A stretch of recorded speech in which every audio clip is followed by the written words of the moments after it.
आज Doubtnut app download करें। Doubtnut पर अपने सभी गणित, रसायन विज्ञान, भौतिक विज्ञान और जीव विज्ञान के डाउट्स का करो सफाया।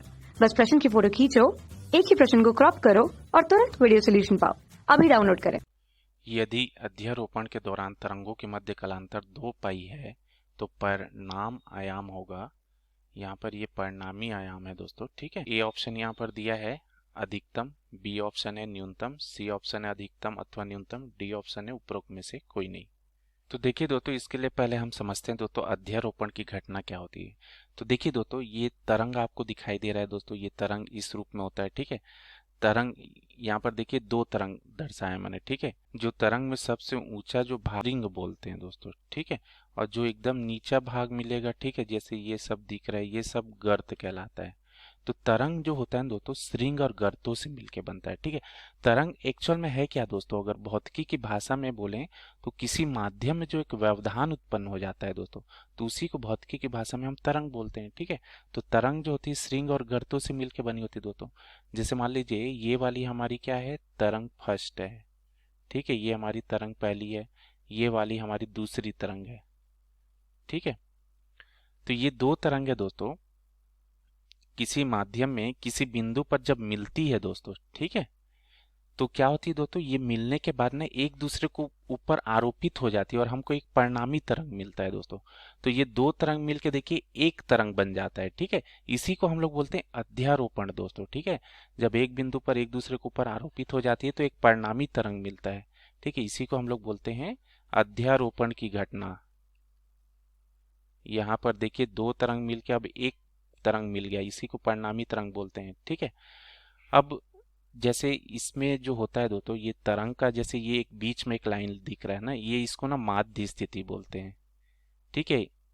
माध्य स्थिति या मध्य रेखा बोल सकते हैं दोस्तों, तरंग के बीच में इसको खींचते हैं, ठीक है।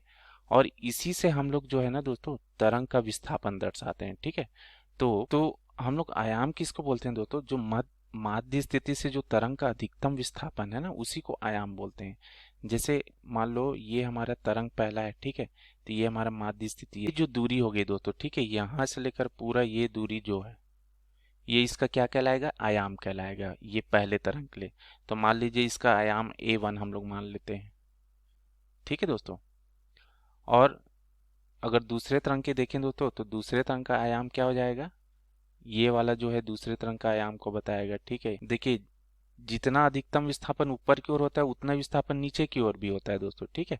तो ये मान लीजिए ये हमारा दूसरे तरंग का आयाम हो गया दोस्तों, ठीक है, इसको A2 मान लेते हैं। देखिए आयाम जो होती है दोस्तों ज़्यादा डिफरेंस नहीं होता है, ठीक है, लगभग समान हम लेते हैं जब तरंग की अध्यारोपण की घटना होती है, ठीक है दोस्तों।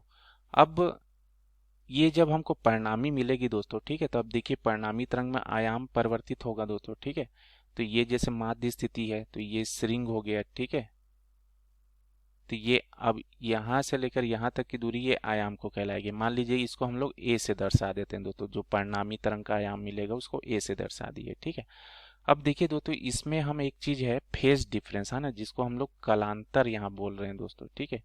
ये क्या होता है, देखिए दोस्तों कोई तरंग जो होती है दोस्तों अगर साथ साथ चलती है तो उसको हम लोग बोलते हैं समान कला में। साथ साथ चलती मतलब क्या है दोस्तों, अगर किसी तरंग में समान समय में समान परिवर्तन होता है तो उसको बोलते हैं समान कला में।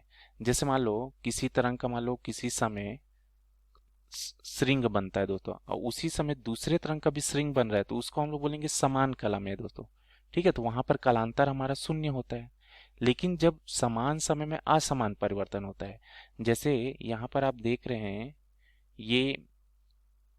ये जब श्रृंग बन रहा है यहाँ पर, ठीक है, ये देखिए पहले तरंग का जब श्रृंग बन रहा है तो दूसरे का क्या है दोस्तों, श्रृंग यहाँ पर देखिए ये चित्र में इधर नहीं आया है, ठीक है, श्रृंग बन चुका है, ठीक है।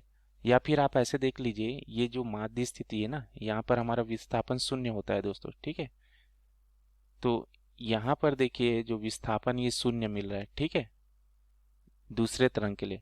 लेकिन पहले तरंग का देखिए यहाँ पर इस बिंदु पर अधिकतम विस्थापन मिल रहा है दोस्तों। तो इसको बोलते हैं यहाँ पर कला में अंतर है दोस्तों दोनों का, ठीक है, समान परिवर्तन नहीं हो रहा है समान समय में, तो यहाँ पर फिर अब कलांतर होता है दोस्तों, ठीक। तो इसको कोण के रूप में हम लोग दर्शाते हैं दोस्तों कलांतर को। तो जैसे यहाँ पर ये दिखाया दोस्तों, ये डिफरेंस यहाँ पर दिखा रहा है, ठीक है, ये जैसे ये पहला तरंग के लिए यहाँ पर देखिए दोस्तों, इस बिंदु पर विस्थापन यहाँ पर 0 मिल रहा है, ठीक है। लेकिन दूसरा तरंग का क्या है दोस्तों, दूसरा तरंग का जो विस्थापन है वो दूसरे समय में हमको मिल रहा है, यहाँ पर मिल रहा है ना। तो ये डिफरेंस जो है फेज डिफरेंस, इसे बोलते हैं, कलांतर यहाँ पर बता रहे हैं, ठीक है। तो इस तरह से देखिए दोस्तों, इसमें कलांतर है और ये हमको परिणामी तरंग इस तरीके से प्राप्त होता है। तो देखिए परिणामी आयाम का सूत्र क्या हो जाएगा दोस्तों हमारा, जब कोई भी दो तरंग अध्यारोपित होती है दोस्तों किसी बिंदु पर, ठीक है, तो परिणामी आयाम, इसका सूत्र हमको क्या मिलता है दोस्तों, इसको अगर मैं a से दर्शाऊं तो ये वर्गमूल के अंदर में a1 का वर्ग a2 का वर्ग 2a1 a2 cos फाई, ठीक है। फाई यहाँ पर क्या है दोस्तों, कलांतर को बता रहे हैं ना, फाई जो है कलांतर के लिए प्रयोग किए। अब देखिए दोस्तों, यहाँ पर अगर हम लोग अधिकतम की बात करते हैं दोस्तों, ठीक है, अगर अधिकतम की बात करेंगे दोस्तों तो क्या हो जाएगा, cos फाई का हमारा अधिकतम मान कितना होता है दोस्तों, cos फाई का जो अधिकतम मान होता है हमारा 1 होता है, 1 रखेंगे, है ना। अगर a मिनिमम की जब बात करेंगे तो cos फाई का न्यूनतम मान कितना होता है दोस्तों, ऋण 1, ठीक है। तो a मैक्स यहाँ पर कितना मिलेगा दोस्तों, अधिकतम हमारा जो आयाम है a1 का वर्ग a2 का वर्ग और cos फाई 1 रख देंगे, है ना, तो 2a1 a2, ठीक है। और इसको हम क्या लिख सकते हैं दोस्तों, a1 धन a2 का वर्ग, ठीक है। तो यहाँ से हमको क्या मिल जाएगा, a1 धन a2 मिलेगा। तो ये देखिए अधिकतम जो हमको मिलेगा दोस्तों आयाम, वो हमको क्या मिलेगा, a1 धन a2, ठीक है दोस्तों। और अगर न्यूनतम की बात करते हैं दोस्तों, ठीक है, a मिनिमम की बात करेंगे तो ये क्या हो जाता है हमको, ये देखिए सूत्र हमारा cos का क्या होता है, न्यूनतम मान ऋण 1 होता है, तो ये क्या हो जाएगा, ऋण 2a1 a2 आ जाएगा, ठीक है। और ये हमको क्या मिल जाएगा, ये किसका सूत्र है, a1 ऋण a1 का वर्ग का, ठीक है। तो यहाँ पर क्या आ जाएगा दोस्तों, a1 ऋण a2 आ जाएगा। तो a मिनिमम हमको इतना मिलेगा दोस्तों। अब यहाँ पर देखिए दोस्तों, हमारा कालांतर क्या दिया है, फाई का मान यहाँ पर 2 पाई दिया है और cos 2 पाई का मान कितना होता है दोस्तों, 1 होता है। और 1 मतलब क्या है, ये अधिकतम है ना, अधिकतम। तो यहाँ पर हमको कौन सा मिलेगा दोस्तों, परिणामी आयाम क्या मिलेगा, अधिकतम वाला मिलेगा, ठीक है। तो ये a1 धन a2 होगा। तो इस तरह से हमारा परिणामी आयाम क्या होगा दोस्तों, तो इसका सही उत्तर हो जाएगा ए ऑप्शन, अधिकतम। धन्यवाद। कक्षा 6वीं से 12वीं से लेकर नीट, IIT, JEE वो एडवांस के लेवल तक 1 करोड़ से ज्यादा छात्रों का भरोसा। आज ही डाउनलोड करें डाउटनेट ऐप या व्हाट्सएप करें अपने सारे डाउट्स 8400 400 400 पर।